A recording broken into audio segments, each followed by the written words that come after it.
Doctor Baba Saheb Ambedkar open university.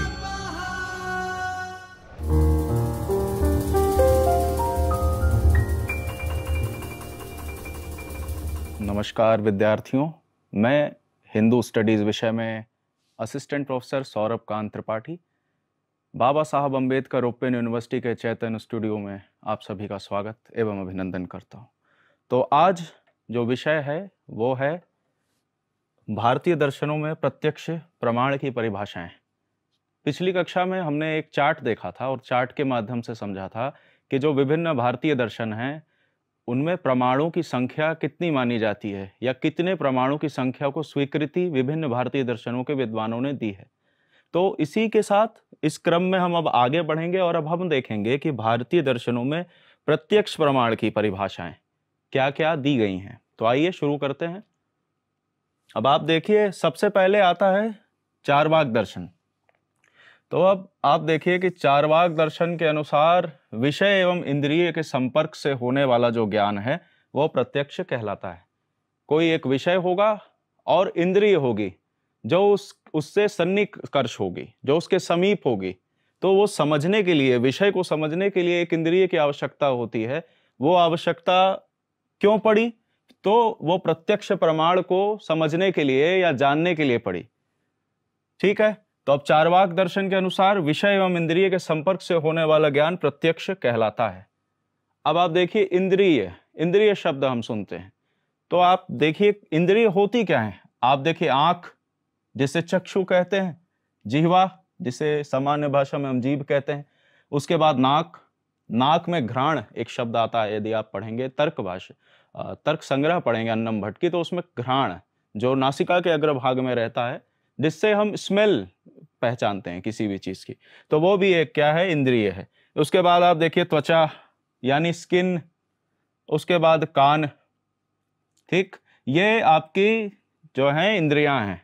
और एक इंद्रिय और होती है, छठी इंद्रिय मन, उसके विषय में हम चर्चा करेंगे आगे। अब आप देखिए, तो ये हो गई। तो इन्हीं इंद्रियों के द्वारा हम जो है कि प्रमाण को पहचानते हैं, प्रमाण को या फिर किसी विषय को। ठीक है, सर्वप्रथम विषय को समझते हैं, उसके बाद हम ऐसा निर्णय करते हैं कि ये कौन सा प्रमाण है। अब आप देखिए, हमें क्रमशः रूप, रस, गंध, स्पर्श एवं शब्द आदि विषयों का ज्ञान होता है। किनसे? इन 5 इंद्रियों से। अब आप देखिए कि 5 इंद्रिय हो गई और विषय क्या क्या है। अब देखिए, इसमें रूप हो गया, आकृति किसी चीज की, जैसे अगर आपको समझना हो कि उसका स्वरूप कैसा है। ठीक, अब उसके बाद रस, रस जिह्वा से पहचानते हैं कि स्वाद कैसा है, कड़वा है, कसैला है, मीठा है, तीखा है, आदि ये जो स्वाद हैं उनको पहचानने के लिए ये हमें जिह्वा जो इंद्रिय मिली है, तो रस उसी से चिन्हित करते हैं, जिह्वा इंद्रिय से।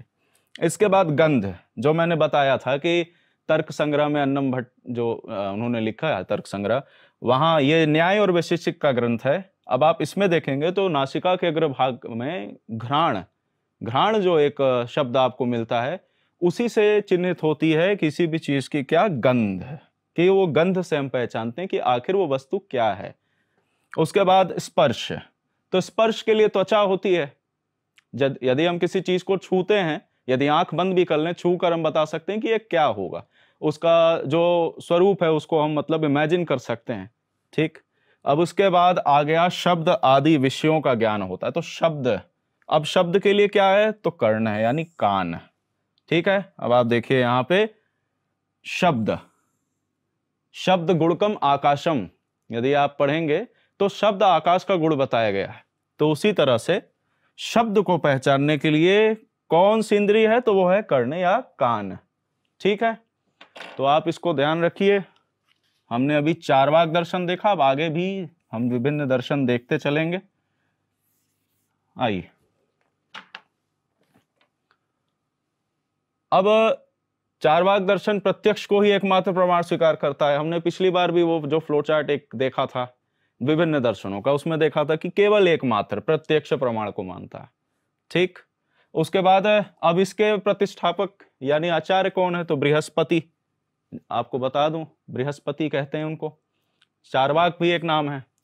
अब बृहस्पति सूत्र में स्पष्टतया कहा गया है कि प्रत्यक्षमेवैकम प्रमाणम, ठीक है, यह सूत्र याद रखिएगा, प्रत्यक्षमेवैकम प्रमाणम, ठीक।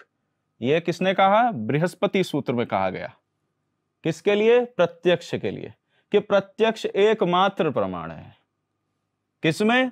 तो चार्वाक दर्शन में, ठीक है, स्पष्ट है। अब आगे चलते हैं। अब तीन नास्तिक दर्शनों की बात आती है, तो सर्वप्रथम हमने देखा यहाँ पे चार्वाक को, अब हम जैन देख रहे हैं, जैन दर्शन।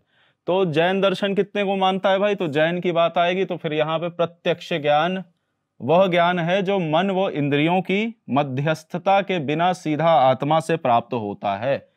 अब यहाँ इन्होंने क्या डेफिनेशन दे दी जैन दर्शन वालों ने, कि वह ज्ञान जो मन और इंद्रिय की मध्यस्थता के बिना सीधे आत्मा से प्राप्त होता है। अब इसमें आत्मा का ज्ञान यानी आत्मज्ञान कर दिया उसको। इस प्रकार इनके अनुसार आत्मा से होने वाला सापेक्ष ज्ञान प्रत्यक्ष प्रमाण कहलाता है। कैसा ज्ञान? सापेक्ष ज्ञान। शब्द याद रखिएगा, क्योंकि दर्शन में शब्दों का बहुत महत्व होता है। एक शब्द हेर फेर हुई और पूरी की पूरी डेफिनेशन चेंज हो जाती। तो ये कुछ ऐसे शब्द हैं जो आपको ध्यान रखने हैं। सापेक्ष शब्द इस्तेमाल किया, ठीक। अब इन्होंने क्या कहा कि इंद्रियों की मध्यस्थता के बिना सीधे आत्मा से प्राप्त होने वाला, ठीक है। यहां इंद्रिय की बात ही नहीं आई, यहां आत्मा की बात कर दी सीधे जैन दर्शन वालों ने। तो ये हो गई जैन दर्शन की बात। अब इसके आगे देखेंगे कि क्या है। आइए आगे देखते हैं। अब जैन दार्शनिक क्या कहते हैं? तो विशदम प्रत्यक्षम, ऐसा, ठीक है, अर्थात पूर्णतः स्पष्ट ज्ञान ही प्रत्यक्ष है, जो पूर्णतः स्पष्ट हो, जिसमें कोई संशय ना हो, जो संशय रहित हो, ठीक, वो क्या है? वो ही प्रत्यक्ष है। किसके अनुसार? जैन दार्शनिक के अनुसार। ये याद रखिएगा आप, इससे काफी सरलता हो जाएगी। विशदम प्रत्यक्षम, ये एक लाइन का है, अगर इसे याद कर लें, लिख लें, इससे ही अर्थ क्लियर हो गया कि भाई जैन दार्शनिकों के अनुसार प्रत्यक्ष की परिभाषा क्या है। तो पूर्णतः स्पष्ट ज्ञान ही प्रत्यक्ष है, ऐसा जैन दार्शनिकों ने बताया। अब धर्म कीर्ति आए, तो धर्म कीर्ति ने अपने ग्रंथ न्याय बिंदु, ग्रंथ का नाम याद रखिएगा और प्रतिष्ठापक का नाम याद रखिएगा कि किसने लिखा है। तो धर्म कीर्ति की बात आ रही है, ठीक। धर्म कीर्ति ने क्या लिखा? न्याय बिंदु में इस परिभाषा को परिष्कृत करके लिखा है। इसको परिष्कृत कर दिया उन्होंने, इसको मान्यता नहीं दी। दूसरी क्या लिखा? लिखा है कि अश्वांतम ज्ञानम प्रत्यक्षम, अर्थात कल्पना से रहित आवांत भ्रम रहित ज्ञान प्रत्यक्ष है। तो क्या? भ्रम रहित अवांत, यह शब्द याद रखिएगा, ठीक। किसने कहा? धर्म कीर्ति ने कहा। ग्रंथ का नाम न्याय बिंदु, और क्या? पहली डेफिनेशन को परिष्कृत कर दिया कि नहीं भाई, उन्होंने बोला कि हम ये नहीं मानेंगे, तो हम क्या मानेंगे? लिख दिया अश्वांतम ज्ञानम प्रत्यक्षम, अर्थात कल्पना से रहित आवांत यानी भ्रम रहित ज्ञान प्रत्यक्ष, यानी जो भ्रम से रहित हो, यानी जिसमें भ्रम न मिले, वो ज्ञान क्या है? वो प्रत्यक्ष है। तो हमने देख लिया जैन दार्शनिकों के अनुसार। दो तो हमने यहां देखी, एक विशदम प्रत्यक्षम देखी और एक अश्वांतम ज्ञानम, ठीक है। आप ध्यान रखिएगा। अब आगे, अब वैशेषिक आ गया। वैशेषिक दर्शन के अनुसार इंद्रियों को उनके विषयों से सन्निकर्ष, सन्निकर्ष शब्द बहुत आता है दर्शन। सन्निकर्ष का अर्थ क्या होता है? सन्निकर्ष का अर्थ होता है समीप, ठीक। जैसे कोई विषय है और इंद्रिय है, तो जब वो विषय इंद्रिय के समीप आएगा तभी वो उसका जो है कि प्रत्यक्ष दर्शन कर पाएगी या उसे पहचान पाएगी विषय को, तभी वो प्रमाण तक पहुंच पाएगी कि आखिर ये कौन सा प्रमाण है। तो सन्निकर्ष मतलब होता है समीप के अर्थ में, ठीक है। तो ये शब्द आप बार बार सुनेंगे, सन्निकर्ष, ठीक है। अब उनके विषयों से सन्निकर्ष होने वाले उत्पन्न ज्ञान ही प्रत्यक्ष हैं, ठीक है। तो इंद्रियों को उनके विषयों से सन्निकर्ष होने वाले उत्पन्न ज्ञान ही प्रत्यक्ष है। किसने कहा? वैशेषिक दर्शन में, ठीक है, वैशेषिक दर्शन। अब इसके बाद जैसा कि वात्स्यायन भाष्य में कहा गया है, तो वात्स्यायन भाष्य में क्या कहा गया है आप देखिए, तत्राक्षमक्षम प्रतियोतपद्यते इति प्रत्यक्षम। ये याद रखिएगा, यदि याद हो पाए तो उत्तम है, नहीं भी होता कोई बात नहीं, इसकी हिंदी वाली जो आप व्याख्या है उसे याद कर लीजिए, ठीक है। तो क्या कहा भाई, फिर से एक बार इसको देखते हैं कि वैशेषिक दर्शन के अनुसार इंद्रियों का उनके विषयों से सन्निकर्ष यानी समीप होने पर उत्पन्न ज्ञान क्या है, प्रत्यक्ष उत्पन्न ज्ञान। सन्निकर्ष याद रखिए और उत्पन्न होने वाले ज्ञान को याद रखिए, वो प्रत्यक्ष है। तो किसके अनुसार, वैशेषिक दर्शन, ठीक है।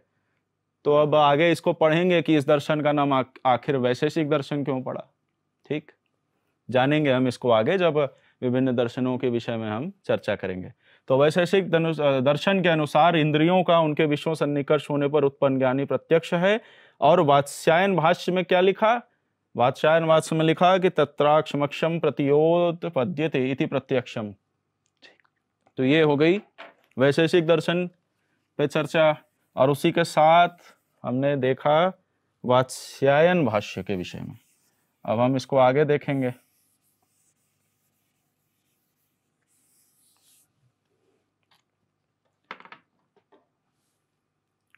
अब वैशेषिक का ही है ये, ध्यान रखिएगा कि इनके अनुसार आंख, नाक, कान, जीभ और त्वचा, इन 5 ज्ञान इंद्रियों के अतिरिक्त छठी ज्ञान इंद्री मन, जिसकी चर्चा शुरुआत में हमने इस वीडियो लेक्चर में की। तो छठी इंद्री क्या बताया इन्होंने, देखिए छठी इंद्री मन को बता दिया, ठीक है। अक्षाणी इंद्रियाणी घ्राण रसना चक्षु स्तवका, ये त्वचा है, त्वक त्वक कहते हैं, त्वक शब्द आता है। और घ्राण मैंने आपको बताया था कि अन्नम भट्ट का जो ग्रंथ है उसमें नासिका के अग्रभाग में रहने वाला घ्राण, जिससे कि किसी की सुगंध या फिर स्मेल का हम पता लगाते हैं कि आखिर वो वस्तु क्या है, कोई खाद्य पदार्थ हो या कोई भी हो, ठीक। नीम का पेड़ आदि कोई भी वृक्ष भी उदाहरण में आप ऐसा भी समझ सकते हैं, ठीक है। तो अक्षाणी इंद्रियाणी घ्राण रसना चक्षु त्वक, ये हो गए। अब ये 5 हो गए। अब इसके बाद क्या बताया, छठा मन बता दिया। तो इन 6 ज्ञान इंद्रियों को विषयों के सन्निकर्ष से जो ज्ञान उत्पन्न होता है वो प्रत्यक्ष कहलाता है। अभी तक किसी ने मन की चर्चा नहीं की थी, अभी ये नया नया आ गया, ये छठी इंद्रिय हो गई। तो किसने बता दिया, ये वैशेषिक वालों ने बताया, ठीक है। अब ये देखिए, ये श्रोत मनासी षट है, ये छठी इंद्रिय आ गई। अब ये आप याद कर लेंगे तो बहुत अच्छा रहेगा, इससे अर्थ काफी क्लियर हो जाता है, नंबर मिल जाएंगे, और ये हिंदी अर्थ भी इससे आपको स्पष्ट हो जाएगा, ठीक। तो एक बार इसको फिर से देख लेते हैं कि भाई छठी इंद्रिय की जब बात आई तो कौन सा दर्शन, फिर हमने इसमें देखा था ना कि वैशेषिक दर्शन के अनुसार। अब ये वैशेषिक दर्शन के ही विषय में लिखा है यहाँ, इनके अनुसार आंख, नाक, कान, जीभ, त्वचा, और छठी कौन सी हो गई, मन। ये सूत्र याद रखिएगा। उसके साथ छठी इंद्रिय पहले दर्शन में अभी हम देख रहे हैं, इससे पहले तो अभी तक कहीं नहीं अभी ने देखा, ठीक है। तो ये क्या कह रहा था भाई, इन 6 जो इंद्रिय हैं, इनके जो विषय हैं, उनके सन्निकर्ष से जो ज्ञान उत्पन्न होता है वो क्या है, तो वो प्रत्यक्ष कहलाता है, ठीक है। अब इसके बाद आगे भी देखेंगे कि कौन सा दर्शन आ रहा है। आइए अब ये देखते हैं, इंद्रियों और अर्थ विषय के सन्निकर्ष से जो उत्पन्न हुआ ज्ञान है अविचारी, न बदलने वाला, अव्यचारी है, ठीक है। अव्यभिचारी, न बदलने वाला, ये शब्द याद रखिएगा, जो चेंज नहीं होता है, रिवर्सिबल नहीं है। पढ़ते हैं ना वो केमिस्ट्री में हम लोग, reversible, non reversible, chemical change और वो फिजिकल चेंज, तो उसी तरह ये शब्द वैसे याद रखिएगा, अभिविचारी, न बदलने वाला। अब और क्या है, व्यवसायत्मक, निश्चयात्मक हो, उसे प्रत्यक्ष प्रमाण कहा जाता है। तो ये हमने आज क्या क्या पढ़ा, एक बार उसको दोहरा लेते हैं, आज यहीं तक रहेगा। शुरू से एक बार देखते हैं कि हमने क्या क्या पढ़ा है। तो यहां से हमने शुरू किया था कि चारवाक दर्शन के अनुसार क्या प्रत्यक्ष की परिभाषा है। तो चार्वाक दर्शन प्रत्यक्ष को ही एकमात्र प्रमाण स्वीकार करता है, ये हमने पिछली कक्षा में भी देखा था। अब बृहस्पति सूत्र की बात आई तो स्पष्टया कह दिया कि क्या कह दिया, प्रत्यक्ष में एकम प्रमाण, केवल एकमात्र प्रत्यक्ष ही एक प्रमाण है। चलो, बाकी को मान्यता ही नहीं दी। ठीक, अब इसके बाद दूसरा जैन दर्शन। तो जैन दर्शन के अनुसार क्या है, प्रत्यक्ष ज्ञान वह ज्ञान है जो मन व इंद्रियों की मध्यस्थता कराता। ठीक है, मध्यस्थता शब्द आया है, ऐसे बोलते हैं ना, कॉम्प्रोमाइज करा दिया, तो वो मध्यस्थता। तो मध्यस्थता के बिना सीधे आत्मा से प्राप्त होता। अब यहाँ पे सीधे आत्मा की बात जैन दार्शनिक को नहीं कर दी, यहाँ पे विषय इंद्रिय का नाम नहीं आ रहा, यहाँ पे सीधे आत्मा की बात आई। ठीक है, इस प्रकार इनके अनुसार आत्मा से होने वाला सापेक्ष ज्ञान, ये शब्द जरूर याद रखिएगा, बार बार मैं आपको याद दिला रहा हूँ, सापेक्ष। यदि आप जैन दर्शन के विषय में चर्चा कर रहे हैं, आप प्रत्यक्ष प्रमाण की उसमें चर्चा करेंगे, तो उसके अंदर आपको सापेक्ष शब्द अवश्य लिखना है। ठीक है, अब इसके बाद ये हो गया जैन का। अब जैन दार्शनिक कहते हैं कि विषादम प्रत्यक्षम, अर्थात पूर्णतः स्पष्ट ज्ञान ही प्रत्यक्ष है।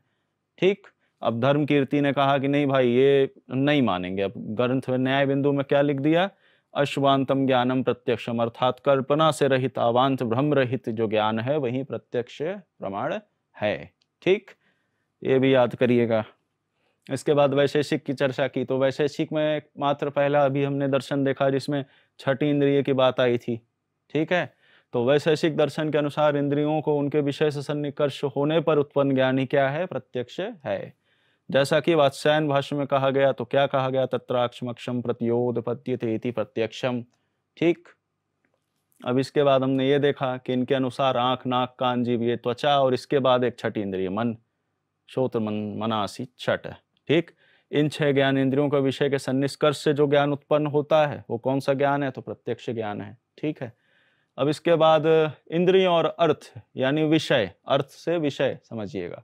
ठीक, ये एक ही शब्द है, समानार्थक, के सन्निकर्ष से उत्पन्न हुआ। सन्निकर्ष का हमने अर्थ बताया था आपको, समीप। ठीक है, जब साथ हो, समीप हो।